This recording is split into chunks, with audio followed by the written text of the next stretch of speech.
What does an old Hollywood actress, a celebrity hairstylist, and the Manson family cult have in common? Buckle up. Are you ready for a ghost story? Our story starts out with someone named Jean Harlow. She was born Harleen Harlow Carpenter on March 3rd, 1911, in Kansas City, Missouri.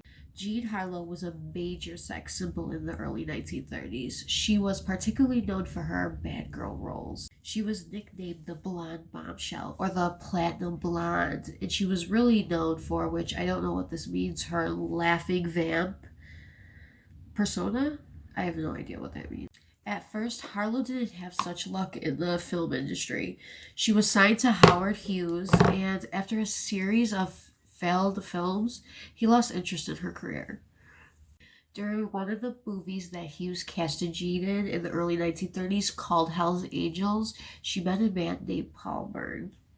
Paul Byrne at the time was the only person to take Jean's acting career seriously. Sounds to me like Big Bird there was trying to get in Jean's granny panties, if you ask me. Paul Byrne was a hotshot director, producer, screenwriter. Naturally, he helped launch Jean to stardom. Jean signed to the film company that Paul worked for, and after she signed, she had several hits, such as Red-Headed Woman in 1932. What's the other one? Red Dust 1932, Dinner at 8, 1933, Reckless 1935, and Susie 1936. Jean's popularity surpassed major actresses in Hollywood at this time, such as Joan Crawford, Greta Garbo, and I think, what was the other one? Norma Shear. I think I'm saying that right. And of course, Jean and Paul got married in July of 1932. Tale old as time, the producer and the starlet end up together. Big surprise. Don't mind my nails, they're fucked. And of course, the newlyweds needed a home to call their own. They bought a 2-story Bavarian-style mansion with a swimming pool and a grand fancy wooden staircase in Los Angeles. One of the many weird things I read about this house is that it had a wooden carving of various silent screen stars such as Fairbanks, Pickford, and Valentino. Weird. Unfortunately, their marriage was short-lived and not a happy, healthy one. Turns out our boy Paulie over here had another wife, one that he was still married to, named Dorothy Millett. I don't know. He never divorced her before he married our starlet. In fact, he set up a trust fund for Dorothy so she could take care of herself. Jean's friends and family never knew what she saw in Paul. I'll tell you what she saw. She saw money and an opportunity to fame. That's what our girl saw, okay? Okay. Turns out Dorothy got sick, and our boy, good old St. Paul here, he set out for some fresh talent. And whether Jean knew about this or not is unclear. My guess is she didn't, or maybe she just didn't care. One morning, Jean and Paul's house staff came across a horrific scene. Paul was dead on the bathroom floor with a single gunshot wound to the head.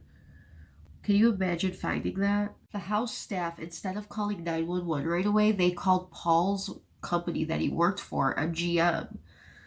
That's suspicious. They sent one of their fixers over right away and combed through the scene for 2 hours before the police showed up. Once the news was told about Paul to Jean, Jean packed her stuff and stayed the night at her mom's. Remember Paul's first wife, Dorothy? Yeah, she was on a boat somewhere near Sacramento, California, when news broke about her husband.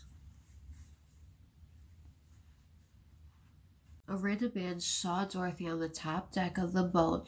He said she looked so distraught and so sad. She was crying over the railing, looking out the water, and just obviously really mourning the loss of Paul Byrne. 2 hours later, a watchman was, searching the deck, making sure everything was all right, and he saw a woman's jacket and shoes on the top deck.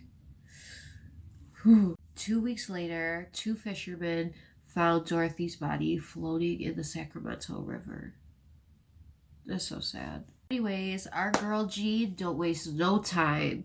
About a year later, she was already remarried to a man named who cares, because it didn't last and they were divorced 12 months later. Despite that, all that Jean was going through in a 9-year successful film career, her kidneys were failing her. Sadly, our girl passed away at the young age of 26 because of kidney failure.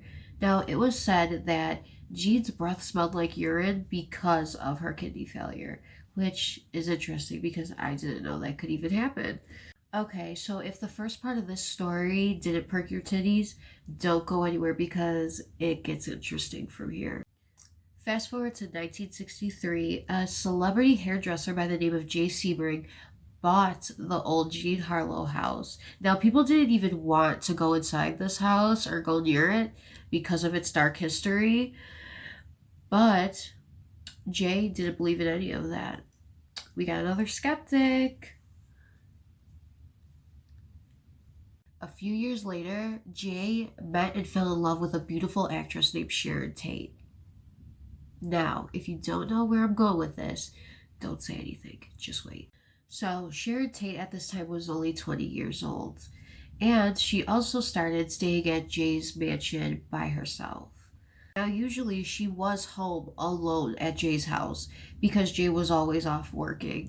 Until one night, she was by herself, and all of a sudden she had this uneasy, overwhelming feeling that this unseen presence was watching her.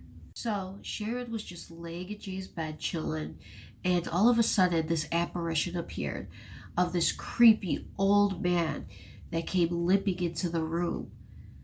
Now Sharon, knowing the history of the house, she knew that it had to be Paul Byrne. Sharon said that the ghost was limping around the room searching for something, totally ignoring her as if he didn't even know she was there.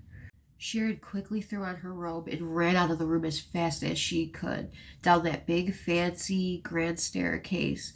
But to her surprise, she saw something even more frightening than what she saw in the bedroom. Awaiting her at the bottom of this grand staircase was another apparition of a ghost tied to the stair post with his throat cut out. Now, get this.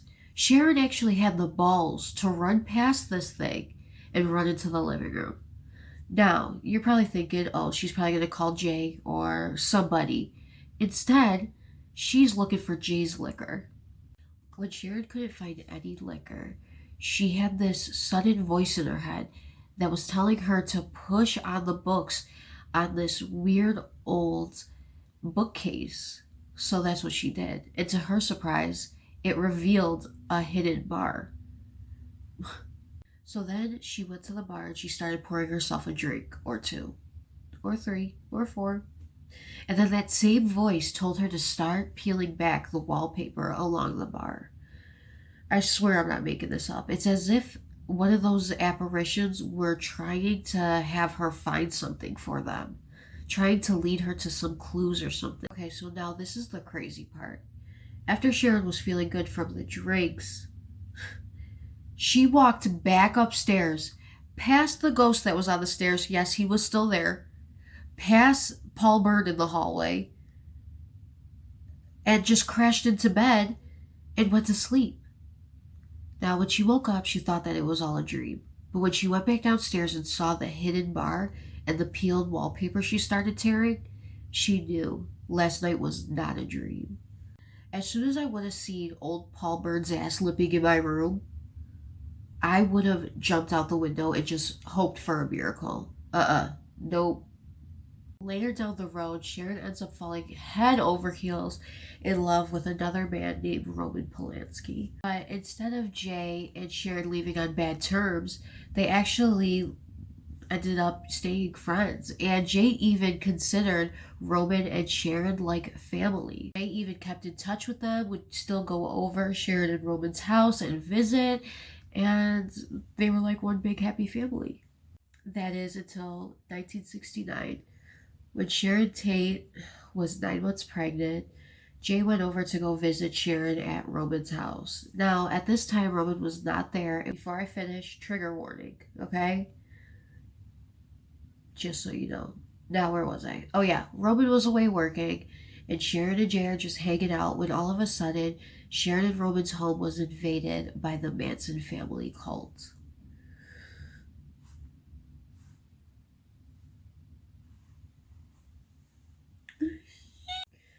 Jay died trying to defend and save Sharon, and unfortunately Sharon got murdered.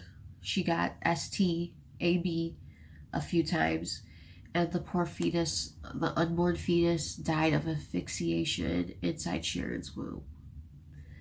And the other people there that were there was like 3 other people, they also were dead. Also, I forgot to mention that before Sharon and Jay moved into the Jean Harlow house, that 2 other people died of drowning in that swimming pool at the Jean Harlow house. Weird, right? At the same time. Okay, like,